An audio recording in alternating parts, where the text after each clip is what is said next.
দেশে আগের তুলনায় কমেছে মদ্যপানের হার, এমনকি মাঝারি মাত্রায় অ্যালকোহল সেবন নিয়েও উদ্বেগ বেড়েছে সাধারণ মানুষের মনে। গবেষণা প্রতিষ্ঠান গ্যালাপের নতুন জরিপ বলছে দেশে 54% প্রাপ্তবয়স্ক মদ, ওয়াইন বা বিয়ারের মতো অ্যালকোহলযুক্ত পানীয় পান করেন, যা 90 বছরের ইতিহাসে সবচেয়ে কম বলে জানিয়েছে প্রতিষ্ঠানটি।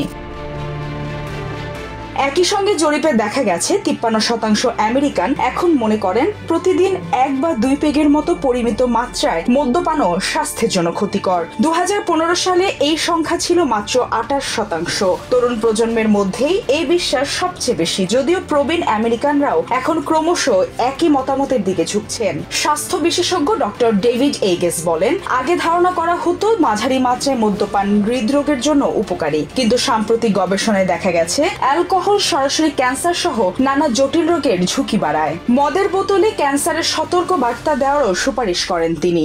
অন্যদিকে যারা নিয়মিত মদ্যপানে আসক্ত তারাও এখন আগের তুলনায় পরিমাণে কম মদ পান করছেন। ডক্টর এইগেসের মতে ফেডারেল সরকার শিগগিরই নতুন খাদ্য নির্দেশিকা প্রকাশ করতে যাচ্ছে, যাতে অ্যালকোহল সেবনকে আরো নিরুৎসাহিত করা হতে পারে। সরকারি তথ্য অনুযায়ী করোনা মহামারীর আগে দেশে অ্যালকোহল সেবনের প্রবণতা বাড়ছিল, তবে জুলাই মাসে পরিচালিত গ্যালাপের জরিপে উঠে এসেছে মদ্যপান সম্পর্কে উদ্বেগ বাড়ছে।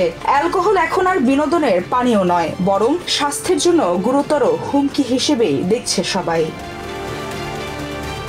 Maliha Chowdhury, TVN24 news desk. New York থেকে সম্প্রচারিত TVN24 টেলিভিশন বিশ্বজুড়ে বাঙালির কণ্ঠস্বর।